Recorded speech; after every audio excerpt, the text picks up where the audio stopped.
40bucks.com here, and we're going to be reacting to the most expensive home in America defaults on $165 million in debt and heads for sale.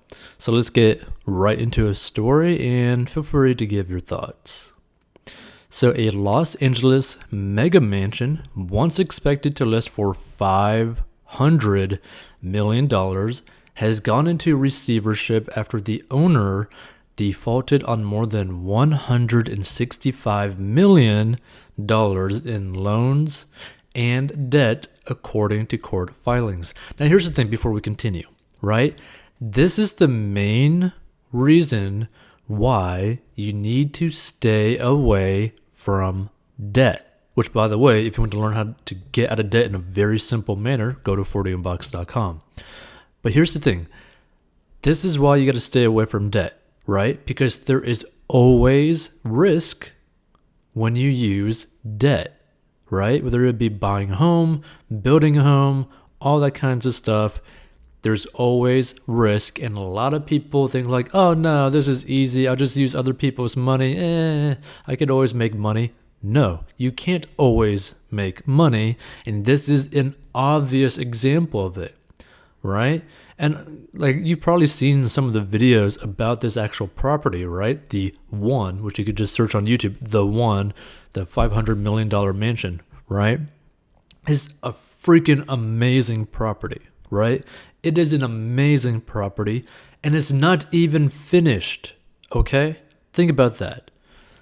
So you gotta stay away from debt because debt just increases the amount of risk that you take on. And you don't want to do that, especially for something like a passion project like the One, right? If you were to cash flow this thing, it would have made much more sense. No one could tell you basically no, and you could just do whatever you want to try to build it up, right? But no, because this individual used debt and could not pay the bill, he got 100% screwed on it. So let's get into it. So the 105,000 square foot Bel Air estate, known as the One, was placed into receivership by the Los Angeles County Superior Court and is expected to be relisted at a lower price in the coming months, according to people familiar with the property. So the receivership marks a stunning reversal for the One and its flashy developer, Niall Niami, who often touted the property as his life mission and the biggest, most expensive home in the urban world. So expected to hit the market in 2017 with a price tag of $500 million, the One has been dogged by repeated delays, funding problems, and changing strategies. The home stretches like an ultra-modern palace over 8 acres on a hilltop overlooking LA. It has 9 bedrooms, multiple kitchens, a nightclub, 4-lane bowling alley, salon, gym, 50-seat theater, a running track, and an underground garage for 50 cars, with 2 auto turntables. Its 7 water features include multiple pools, a jacuzzi, and a moat that surrounds the house. The master bedroom suite is like 4,000 square feet. Every door in the house is electric along with all the toilets. And Niami had planned a jellyfish room and an ice bar, but both proved too costly. Which, by the way, again, this house actually looks bloody amazing, right? Not only that, if you've ever played Grand Theft Auto, this is like the ideal like pad for your adventures, right? Like this is like your home base, right? Like this quite literally is basically like a base, right? So like if you are like some like bachelor or something, girl or guy, bachelorette, right? So girl or guy, and you have a crazy amount of money coming in, that would be like an ideal location just because of how cool it is. But again, because he used debt, he's getting screwed right now.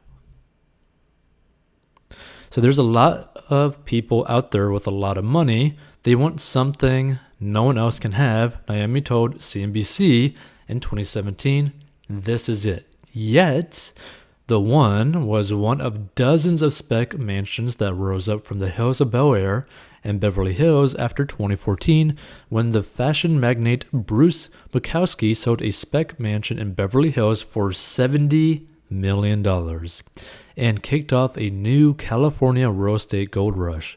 The building boom and arms race of infinity pools, candy walls, auto galleries, and party rooms led to a glut of real estate excess.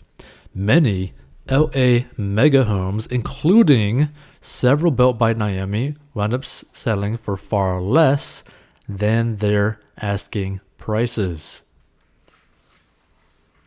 So even as prices were falling, Naomi was loading up on debt to finish and promote the One. See, this is the thing. This is already bad, right? Because look, he did not even have enough money to finish it on his own, right? Which meant that he took on debt to try to finish it, and he took on debt to even just promote it.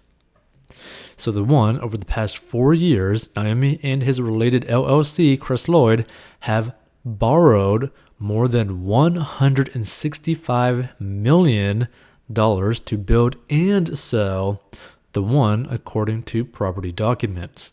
The largest lender is Henke Capital, founded by Los Angeles billionaire Don Henke, which has over $115 million in loans on the property.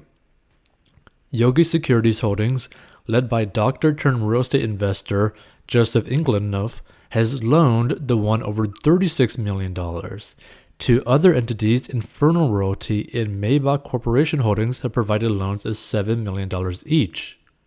And the One also has over $1 million in unpaid taxes and debts from concrete, air conditioning, and tool companies. And Henke served Naomi with a notice of default in March. And in July, the Los Angeles County Superior Court ordered the property be placed into receivership and named Ted Lanes of Lanes Management as the receiver. So under a receivership, a property that's defaulted is turned over to a court-appointed receiver who prepares the property for sale. And in complex or large real estate projects, receiverships are often preferable to a foreclosure where the lender or bank seizes the property. Basically meaning they try to want to get basically as much money as possible through this whole process to try to cover all the debt. Basically, this is basically what the whole situation is. It's basically like you're getting a babysitter to make sure that the sale actually happens for this amount of money to actually pay it off. That's basically what it is, right? So Naomi got screwed, and now he has a babysitter. That's the way to look at it. And if he was doing this all in cash flowing every single part of it, guess what? He would not have a babysitter. He would just have to find more money and earn more money to actually go and finish the job. So rather than taking over ownership and liabilities, which can add to the risk and delays, the receiver gets the needed permits, completes any needed construction work, compiles a list of creditors, and prepares the house for sale to pay off the lenders. And a receivership also provides a notice period when lenders, creditors, and contractors who haven't been paid can make their case. Now, once he gets the proper permits and certificate of occupancy for the One, it will be listed, Lane said, and the price and timing have yet to be determined, he said. What I would love to see happen is that the house gets completed and the certificate of occupancy is awarded and we have an orderly sale that maximizes the value, he said. Hopefully, there will be sufficient proceeds from the sale to fund the secured and unsecured creditors and for the equity to realize some value. Basically, kind of hoping that everyone kind of gets out of this with all their clothes still on their body, right? But the thing is, that probably is not actually going to happen. And if anything, and this is going to be really sad to see, but if anything, I bet you that this is actually going to sell for under $100 million. And if that's the case, That means that Naomi guy, right, is basically on the hook for nearly $70 million. So think about that for a second. That's going to be crazy. So Naomi has been marketing the One for years with interviews and photos in the media and a special video tour in April with YouTube personality Michael Blakely, who touted the $5 million property as the biggest and most expensive house in the world. Naomi also talked about plans to turn the home into a media stage and commercial venture, using it to host a potential Netflix show, events, and startup companies. Naomi put his West Hollywood home in bankruptcy last year, and a spec mansion in Beverly Hills, which he had marketed for $100 million, wound up selling for $38 million to Inglenoth, who was one of the lenders on the California property. Basically, like, this guy's been like playing with debt so badly with this property that he basically had to sell his, like, one of his mansions, right, at like a bargain deal to pay off some debt, basically, to one of the lenders. That's crazy, right? So Naomi has a listing agreement for the One with LA brokers Aaron Kerman of Compass and Rainey and Brandon Williams of the Williams & Williams Estate Group. Lanes said the plan under the listing agreement had been to market the property for $288 million, but the ultimate listing price has not been set. It's unclear whether the property was sold at a high enough price to pay all the debt, and the most expensive home ever sold in LA was the former Warner Estate in Beverly Hills, sold last year to Jeff Bezos for $165 million. Now, while the real estate market in Los Angeles has rebounded after COVID, especially at the high end, the One may prove difficult to sell at the asking price. It's not an easy property to price, Lane said. It's truly unique. And the thing is, I agree, it is a completely unique property.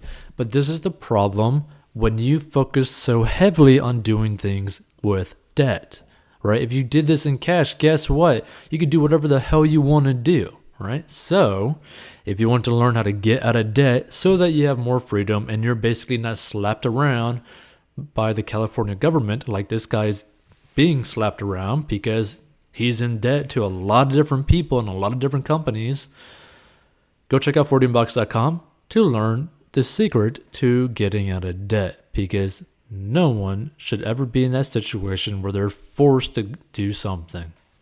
And that's why the saying is, you are a slave to the lender.